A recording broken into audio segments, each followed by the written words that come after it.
unemployment rate and an above London average long-term unemployment rate. But perversely, and this is one of those things where you just think, oh, how does this work? Given what I've just told you, we do nonetheless have a higher than the London average number of job vacancies. But the perversity of the situation is that employers have difficulty filling them. So people are unemployed, and we've got employers who can't get people to fill the jobs. There's a mismatch between the types of jobs that are being offered and the jobs that people say they want. Big issue is that employers are not too keen on employing local people. They say they don't have the, well, there are two things. They say they don't have the skills, and they also doubt the ability of local colleges to develop those skills. So, in a survey that Enfield commissioned about 2.5 years ago,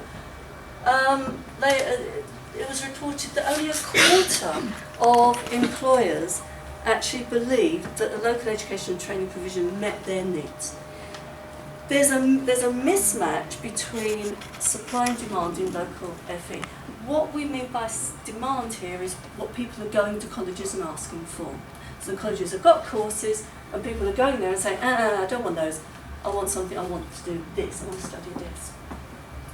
There's more local provision in land-based and environmental industries, perversely construction and the automotive industries that is sought by residents. I say perversely because construction is one of those areas in which there are some really good jobs going now, and we are in the middle of, well, not in the middle, we are at the start of a redevelopment boom in Enfield. So these are jobs that we need to persuade people to go for. There's demand for things like IT, adult social care, another area of growth, of course, but in these areas, demand outstrips supply. We do have about 1% of our young people take up apprenticeships. I find that quite low, but across London actually the proportion isn't that much higher. It's around about 2 to 3%. But most of our apprenticeships offered by employers in this area and by colleges are level 2, and that's the bottom level of an apprentice that you can get. Many of these new jobs that are going to come in from the redevelopment, the areas of redevelopment and the new technology, they'll need level 3 or above. So we need to get the colleges on side and the employers also willing to take people, recruit young people and train them. Otherwise, we've got these ambitious regeneration plans in Meridian Water and other places in the borough, and there are going to be a lot of jobs, good jobs, but unless we do something about developing people's skills now, residents in the borough won't be able to take those jobs. So that's a key issue. How do we get local people into local jobs? Well, actually it doesn't take an awful lot to see, to predict what we need. We need a greater focus on upskilling the existing workforce and the long-term unemployed. It's all very well thinking about apprenticeships for younger people. We can't just have 18, 19-year-olds going into really interesting areas and being developed, and the 40-year-olds just sitting watching them. There are basic issues of equity here.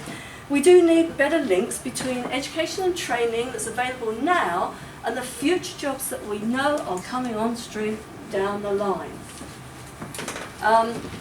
We do need more apprenticeships at higher levels.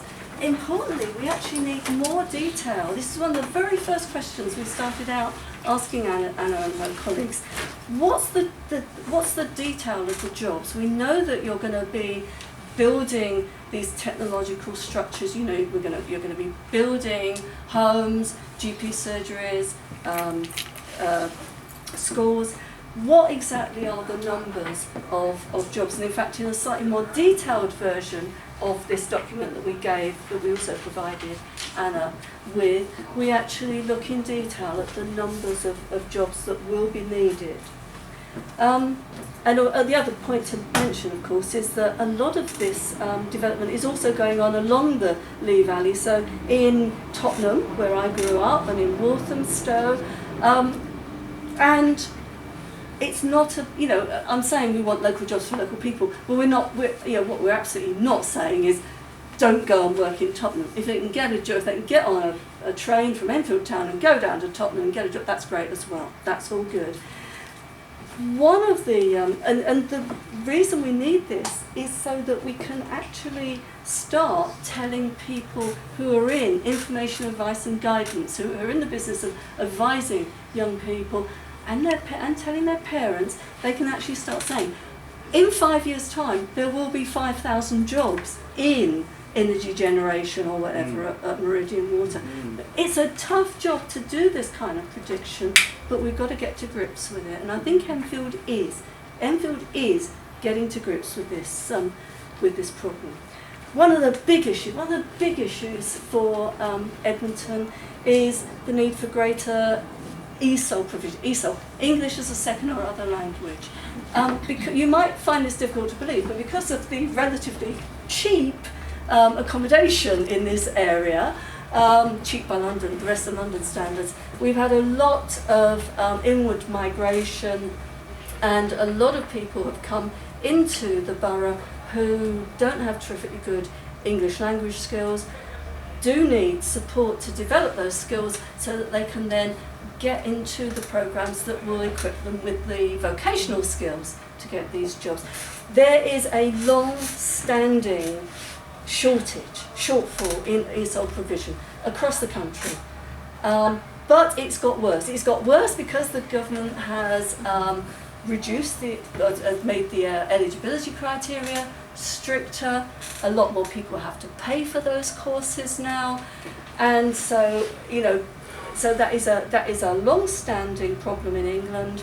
But it's particularly an issue if you want to get those people in Edmonton, Pondersbar, Freezy Water. Bowes Park also has a high level of need for ESOL provision. We really need to get something done there.